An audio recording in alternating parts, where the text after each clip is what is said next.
డ్రైవర్ల నాయకత్వం, ఆటో డ్రైవర్ల నాయకత్వం.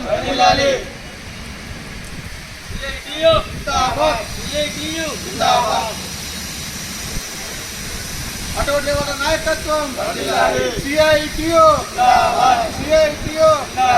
ఆటో డ్రైవర్ల నాయకత్వం. కేంద్ర గవర్నమెంట్ రాష్ట్ర గవర్నమెంట్ ముందు వైఖరి, కేంద్ర వైఖరి.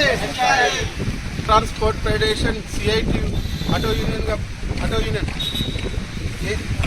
కేంద్ర గవర్నమెంట్ మొన్న అసలు పార్లమెంట్ స్టార్ట్ అయింది. కేంద్ర గవర్నమెంట్ ఏం చేసిందంటే పార్లమెంట్లో మనం మాట్లాడితే ఆటో డ్రైవర్ల విషయంలో మాట్లాడుతూ అంటే ఏం మాట్లాడాలి, చట్టాలు తీసుకొస్తుంది. చట్టాలు ఎందుకంటే డ్రైవర్లకు శిక్షించాలా, డ్రైవర్లకు 7 లక్షలు ఫైన్ వేయాలని శిక్ష ఇచ్చింది. కానీ ఆటో డ్రైవర్లకు హెల్పింగ్ చేయాలా, ఆటో డ్రైవర్లకు ఆదుకోవాలనేటువంటి కేంద్ర గవర్నమెంట్ ఇప్పటికీ ఏం మాట్లాడలేదు.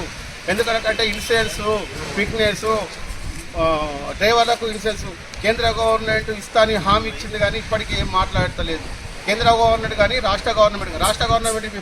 అసెంబ్లీ స్టార్ట్ అయింది. రాష్ట్ర గవర్నమెంట్ ఏం చెప్పిందంటే ఎలక్షన్ మూమెంట్లో నెలకు సంవత్సరానికి 12,000 ఆటో డ్రైవర్లకు ఇస్తామని చెప్పి బస్సు ఫ్రీ చేస్తే ఇప్పుడు ఆటో డ్రైవర్లకు బస్సు ఫ్రీ చేస్తే డ్రైవర్లకు గిరాకులు లేవు. ఇక్కడ డబ్బులు సంపాదించలేదు. రేలీ ఎంత తిరిగినా 200-300 రూపాయలు వస్తున్నాయి. ఆ 200-300 రూపాయలు డీజిల్ వంగ మాకేం మిగులుతాయి.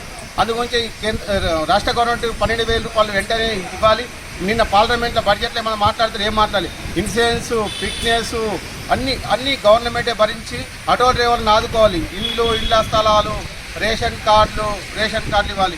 ప్రత్యేకత డ్రైవర్లకు అందరికీ ఒక కాలనీ చేయండి. డ్రైవర్లకు ఇళ్ళ స్థలం ఇప్పుడు ఏం చెప్తుందంటే అభయహస్తం అని చెప్తుండ్రు. అభయహస్తంలో మాకు ఇళ్ళ స్థలం కంపల్సరీ ఇవ్వాలి, తెల్ల రేషన్ కార్డు ఇవ్వాలి. మా పిల్లలకు చదువుకున్నందుకు ఏ ప్రైవేట్ స్కూళ్ళలో కానీ మాకు పిల్లగాళ్ళకు ఫ్రీగా గవర్నమెంట్ ప్రకటించాలి.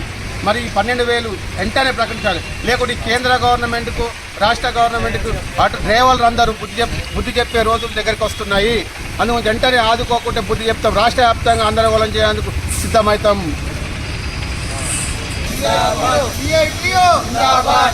ఆటో డ్రైవర్ల నాయకత్వం, కేంద్ర గవర్నమెంట్ మొండి వైఖరి, రాష్ట్ర గవర్నమెంట్ వైఖరి.